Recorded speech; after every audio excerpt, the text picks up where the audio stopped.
Hello, friends. This is Dave Hurwitz, executive editor at ClassicsToday.com, here with Cesar Franck, Essential Works for Beginners by popular demand. Actually, Franck is a wonderful composer for beginners to do this with because his reputation rests on a small handful of really important works that he wrote, towards the end of his life. He had a very, very long career in music. I mean, he started as a child prodigy. He was exploited relentlessly by his father, and was, billed as a huge virtuoso. And he wrote lots of music in his early period, which nobody pays much attention to. The fascinating thing about Franck is that he was a man everywhere constrained by his environment. He was always told what he should have been doing and should have been thinking and the kind of music he should have been writing. But inwardly, he was a visionary. He was a modernist. He was an experimentalist. And he wrote the music. Eventually, he managed to write the music that he heard within himself, much to the dismay of those around him. For a composer of his importance, therefore, he had few opportunities to actually express his most mature thoughts. But when he did, whoa, I mean, look out, it was extraordinary. And so these works that I'm going to list really mostly, for the most part, stem from that later period in his life. And really, he had an extraordinarily personal style. And he was just dumped on for that reason. He was an incredibly sweet man. He was a wonderful teacher. He was an organist of incredible ability and skill. His students, his pupils, adored him. Apparently, he had no attitude at all. He was a bit otherworldly, maybe naive in the way he viewed the universe, and a deeply religious man, a deeply religious Catholic. A lot of the scorn heaped upon him historically, and I say this as a historian, as somebody who knows something about these things, has to do with nothing to do with music and everything to do with the lingering religious contempt in which 19th century French Catholicism and the expression of it is held by Protestants, by people in German-speaking and English-speaking countries, where they tend to look down on that kind of, you might call it naive religiosity, which is really very, very touching and totally sincere. People who are more cynical tend to trash it, which is terribly unfortunate. And Franck's come in for his share of that. He really has. You look at the way people talk about him, and they talk about especially sacred music and the sacred element in almost all of his music. It's really a fascinating thing, and it has nothing whatsoever to do with music and everything to do with doctrinaire foolishness among the various Christian sects. You see, I take a step back from all that because being Jewish, I think they're all equally doctrinaire, and I don't care which is which and what these issues are. But you see them pop up, and so the commentary about Franck, if you've been paying attention to that or you've read things about him, I'm just telling you right now, there are other agendas at work, agendas that are totally anti-musical. And so forget about them. Let's just talk about the music and the list of, I think, sort of 7 essential works for people who are hear the name, hear about the music, but don't know it or haven't really gotten into it. His style was based on Wagnerian chromaticism, his mature style. That is, the style of late Wagner, of Tristan and Isolde, of the late Ring operas, Parsifal, and it was a rich, harmonically tactile style, a little bit slithery, sometimes hard to grasp because of its harmonic variability. Franck was always telling his students to modulate, to change keys, to mix things up. And that was a controversial position in France at the end of the 18th century. So the first work that I would suggest that you get to know him is a symphonic poem. It's called Le Chasseur maudit, the Accursed Hunter. Sometimes it's called Huntsman. I don't know why they prefer huntsman to hunter. I don't know what the difference is, but he's a hunter and he's cursed. And it's a wonderfully direct story. Church bells are ringing on Sunday. Everybody is getting ready for worship, but the evil hunty nobleman decides he's going to go hunting, and he summons his vassals, and they go storming across the fields on this holy day, trampling peasants and everything in their way. And so as they're hunting and zipping around, all of a sudden, his horn gets choked. He can't make a noise. It goes, it doesn't work. And everything stops dead, and spooky things begin happening, and he's cursed for defiling the Sabbath. It was probably a topic that was near and dear to Franck's heart. And so he is cursed to be chased by demons throughout all eternity. And Franck, who was a genius at variation form, actually, at varying melodies and, working with little motives and things, then recapitulates the entire hunt, but as a spooky, ghostly, grotesque parody of the original section of the symphonic poem. And it ends with the return of the church bells from the beginning, except now they've become alarm bells. They're in a panic, and they go chasing off into the distance. It's wonderful. Wonderfully graphic, fun music. The hunting music is terrific. I mean, it's a glorious piece of music, about 15 minutes long. And I mean, I don't know anybody who doesn't love it. I mean, you have to be crazy not to love it. It's actually not the piece that most people first encounter when they hear about Cesar Franck. I remember when I was first encountering his music. I mean, I got some of the other pieces here, the Violin Sonata we'll talk about in a minute, the Symphony. The fact that he wrote tone poems at all came as something of a shock, because people didn't discuss it. He was actually the guy who invented the symphonic poem. The inventor of the symphonic poem as a piece of music that is a single movement piece based on, the modifications or variations on a basic theme. That was supposed to be Liszt. But Franck wrote a symphonic poem called Ce qu'on entend sur la montagne, what one hears on the mountaintop, which predates Liszt's very first example, which was like in the early 1840s, late 1830s. It's an early work of Franck, but a revolutionary one, and he never followed it up because everybody would have just said, "Stop! Don't do that!" As happened for most of his life. So it's a remarkable work, actually. And Liszt's first symphonic poem, by the way, is also Ce qu'on entend sur la montagne. Same story, same poem inspiring the music. And so it's kind of an interesting thing, whether or not they somehow, Liszt was in France at the time, whether they somehow, got wind of it. But anyway, Franck was always a forward-thinking musician, but he had to hide it for most of his career, which is just crazy, but that's the way things work out. So the Accursed Hunter, yes, that's where you start.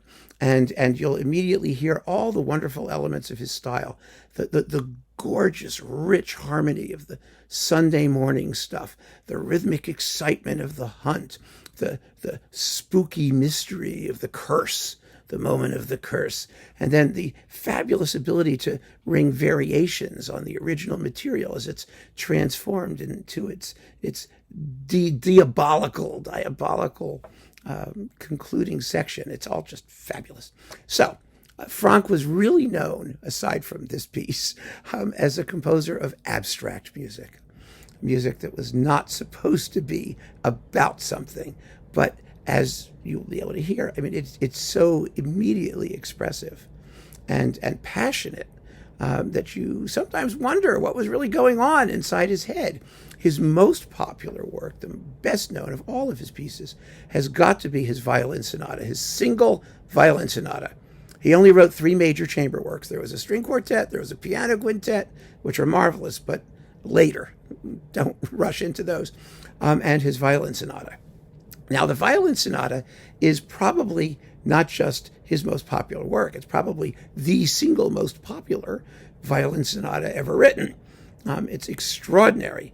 It is in a totally free and wonderful form that he invented for himself. And it's 4 movements. It's 4 supposedly normal movements, but they each do their own thing. It has a motto theme, which recurs throughout the work, a descending da da da da da, something like that, and a finale that is of an exquisite simplicity of melody and directness of expression and innocent beauty that is one of the miracles of music generally. I mean, the tune is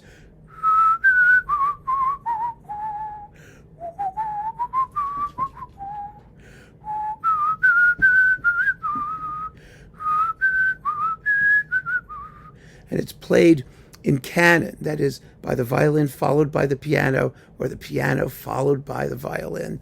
And oh my God, once you hear it, you can't get it out of your head. Like that. It got stuck in mine a gazillion years ago, and it's still there. It's an amazing piece of music, absolutely beautiful, and one of those works that even if you sort of hesitate, because it's like chamber music, which is supposed to be a little bit more like high-end, sophisticated, off-putting, complicated, no!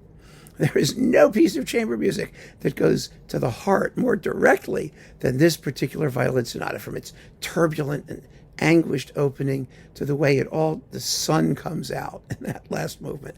It's amazing. Absolutely amazing, and you're going to love it. Then after that, there is, of course, his single Symphony, which he composed at the end of his life around 1888. The premiere was a famous disaster. Oh my goodness, people rioted and screamed and carried on and rent their garments and wailed, because they do that in France. The reason they did it, allegedly, was because the symphony has a very unusual form. It's in 3 movements, and the second movement, which is a combination of slow movement and scherzo with variations, is based on a tune played by, God forbid, the English horn, which is an oboe. It's an oboe with a slightly lower, more mournful quality, and a beautiful tune it is, with harp chords at the beginning.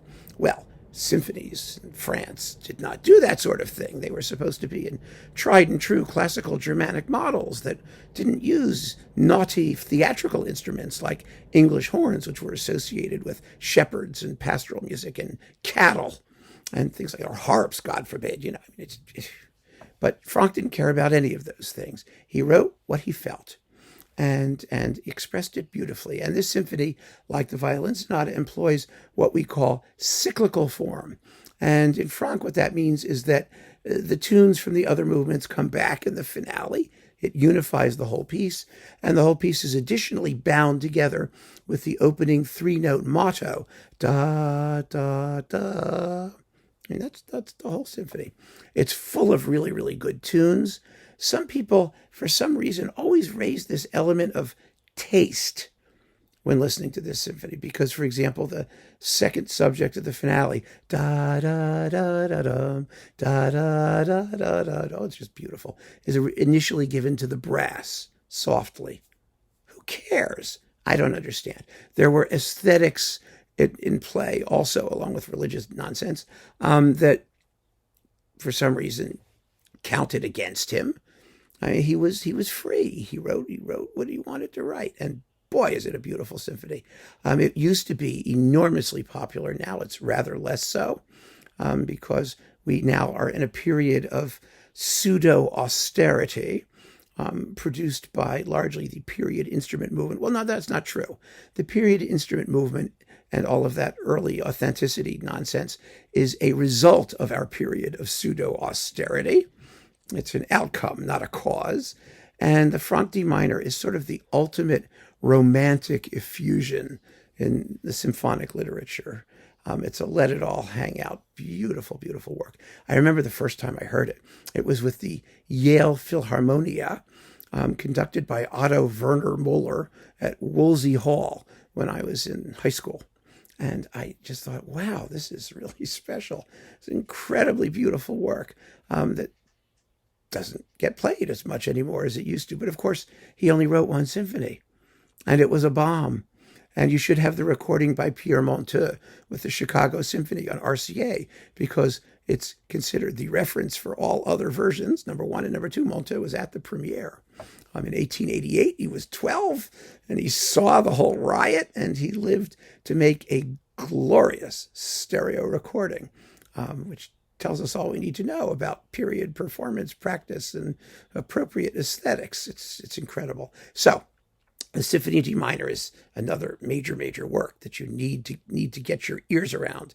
And as I say with all of these essentialists, you take your time, relax, let it happen. If you don't like it right away, don't worry about it. Put it away. Come back to it later. Give yourself a chance, because whenever you're dealing with a new composer or an unfamiliar composer who has a really distinctive musical language like Franck's, you have to get to know it. It's like learning a language. You take the time. It will teach you itself as you get to know it better. But you only get to know it better through repetition and however much time it takes. And so that's what you do. You just let it happen at your own pace. But it's a glorious work, and boy, oh boy, it's the major French symphony from the second half of the 19th century, along with the Saint-Saëns Third Symphony, the Organ Symphony. Those are the two 19th century French symphonies that everybody's got to know. Well, and the Bizet Symphony in C, but that's another story. Anyway, it's great stuff. After that, well, here's a little bit of vocal music. Franck, for all of his religious nature, expressed it in instrumental music. He did not write a lot of vocal music. There are songs and things like that, but his most famous piece of sacred music is a little number for tenor, cello, organ, and harp. It's called Panis Angelicus, which means bread of angels. It's a poem by Thomas Aquinas written for the Feast of Corpus Christi. And it's like 5 minutes long. It's a short little, adorable little aria that Franck inserted into his Mass for Three Voices in like 1862. It's an early piece. And it's an extraordinarily beautiful, simple thing that's been arranged a billion different ways. You could see it on YouTube. You know, everybody does it. Andrea Bocelli does it. Everybody sings it. All these tenor people do it. And you can just go listen to it. It's a great way to get a sense of his heartfelt, beautiful lyricism that some people consider a little bit saccharine or sugary, as a lot of French 19th century religious music was. I love this stuff. I mean, I like sugar, as you know. I mean, that's one of my four basic food groups. And so I'm perfectly happy listening to Panis Angelicus in whatever arrangement they happen to do it. It works really, really, really well. Or you can listen to the entire Mass for Three Voices, which is a very, very sensitive setting and quite lovely, actually. It doesn't get performed very often, but that's sort of the Franck piece that people hear but don't know it's by Franck, because it gets sung in church in various versions. So people have it from, hear it from their normal daily life. There's not a lot of Franck, frankly, that we'll encounter in your normal daily life, but that's a piece that you might. Then there's a very, very small group of piano pieces, which again are quite abstract in form, but absolutely gorgeous in their harmonic richness and in their formal architecture, and they're fun to listen to and difficult to play. Franck had the biggest hands in the business. I mean, if you've seen a picture of him, he's like this, normal guy with like one of those side mutton chop beard things, and he's got hands that are like, they like cover the whole picture. If you get a picture of his hands, he could reach a 12th. That's lots of notes, in case you're wondering what a 12th is. I played piano. I could barely span an octave with these hands. His hands were like suckers. They were like E.T. I mean, they were just huge. And his piano writing actually requires some really astonishing reaches that most people have trouble doing. So instead of doing block chords, you sort of go whoop. You got to break the chords and figure out. But that's a technical issue, but it's kind of fun to know. His Prélude, Choral, and Fugue for piano is one of his late piano works, and it's a big thing. It's like 15 minutes, 20 minutes. I mean, it's in 3 sections. And it is exactly what it says it does. It has a prelude, then it has a chorale, which is, a more solemn piece with close harmony. And then a fugue, which is, contrapuntal work based on a single tune played in multiple voices, multiple lines of music.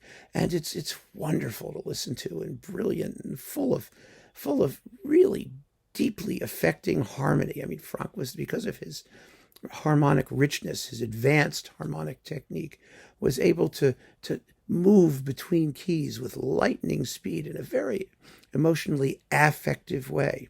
You hear that in his melodies, by the way he does what you might call, they like to call the music a sort of chromatic alteration, which is, when you play a tune the same way, but instead of having, the first way you do it, you can change the notes, so that, how you can have like several versions of a note, like C, you can have C sharp, you could have, or E, you can have, F sharp, F flat, F natural. Each note has sort of 3 different iterations in our system.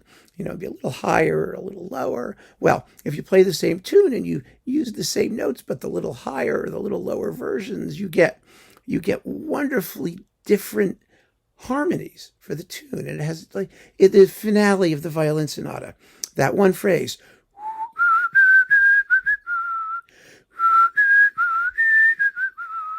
that's like an example of it. And it happens in a lot of his tunes. You hear it in the finale of the Symphony in D minor.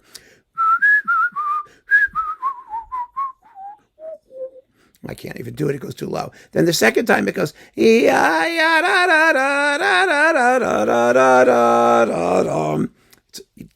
goes off in a different direction using the same basic shape of phrase, the same basic notes, but he could make the harmony take these detours, and you'll hear that in his melodies. And as you get to know his style more, you become familiar with that technique, and when you hear these things, aha, that's Cesar Franck. So another lovely work that used to be enormously more popular than it is today for some stupid reason, actually I know the stupid reason, is his Symphonic Variations for piano and orchestra. Now, the Symphonic Variations is a masterpiece. The problem with it is that it's for piano and orchestra, but it's not as long as like a big concerto. It's only about 20 minutes long, 22 minutes long. This used to be regarded as sufficient for a concerto soloist to come and do it. It's not anymore. People want to do big concertos that occupy the whole half of a program because it's easier with today's soloists and orchestras that have, limited repertoires that they truck around the world, every year. So doing the Franck Symphonic Variations, every major pianist up until like the 1970s or so recorded it, but they don't anymore, or very seldom do they do it. They'll do it like on all Franck discs, and they'll toss it in as a filler to something else. But it's another masterpiece. It's an introduction with a series of very beautiful flowing variations that you're not really even conscious of as being variations. And then a big finale with a really catchy tune. Da da da dum bum ba da dum ba da da da da da da da da. It's just splendid. Everybody should hear it. I mean, everybody should hear it. It's just a delicious piece of music for piano and orchestra. The closest he got to writing a popular concerto. There are earlier piano concertos that he wrote, by the way, that have some really good tunes. Actually, his second piano concerto is a good piece. But the Symphonic Variations is his late masterpiece for piano and orchestra. There's also a symphonic poem for piano and orchestra, which I'm not going to get into. I mean, just letting you know it's out there. You can go discover it for yourself. And then finally, last but not least, one of his very last works from around 1890, the Trois Chorals for organ. Now, Franck was an organist for his whole life. He had an organ at Sainte Clotilde, where he was titulaire, which is, the guy who does the organ and plays at all the services, and he did it for decades. He was an extraordinary improviser. He only wrote 12 mature organ works, various pieces, some of which are very famous. There's a piece called the Pièce Symphonique, which is a huge symphonic, as it implies, half-hour long abstract work for organ in one movement. Quite similar to, for example, the Liszt Piano Sonata, another big one-movement symphonic style creation. These 12 pieces revolutionized organ technique and the organ repertoire. They were the first great organ works after Bach's organ music and the Mendelssohn organ sonatas to make it into the repertoire and to be considered among the greatest works for the instrument. Now, I know organ music is not like everybody's thing, and it's not mine, but the great works for the instrument should be everybody's. Let's put it that way. I mean, when I want to listen to organ music, I'll either listen to Bach or I'll listen to Mendelssohn, or chances are I will listen to Franck. And the three chorales are really indescribable in terms of what they are.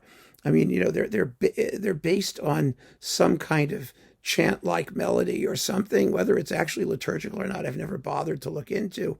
But they are just gorgeous, affecting, emotional expressions of spiritual transcendence and devotion. That's what they are. They're very contrapuntal. There's a lot of richness and density to the texture and multiple melodies happening, and they're seamlessly smooth and beautiful, sometimes a little bit dramatic. They last, I don't know, 12 to 15 minutes each or so. They're about 10 to 15 minutes. They're not terribly long, but they're just glorious chunks of music by a master composer whose language was like nobody else's. And if you're going to enjoy organ music, you can get all the Franck organ music on 2 compact discs. Usually that's how it comes. You just get the Franck organ works, and organists do them all because there aren't so many of them, and they're worth hearing, all of them. I mean, it's worth getting those 2 compact discs or just streaming the three chorales, starting at the beginning and take them one at a time, however much you like them. But if you want to get to the essence of who he was as a composer and what his language was, then you really need to hear these pieces. But the lists of works that I've given you proceed more or less, I think, in the order you ought to take them. If you don't know his music at all, I mean, you can do it any way you want. You can, jump in, obviously, with whatever intrigues you. But I really think that if you're new to him, doing it in that order is going to get you into his language in the most enjoyable and easy way. So there it is, my friends, the essential Cesar Franck. And oh my goodness, what an amazing but constrained universe it really is. And well worth getting to know. So I turn you loose on the guy and go have a good time. Keep on listening, friends. Thanks so much for joining me. Take care.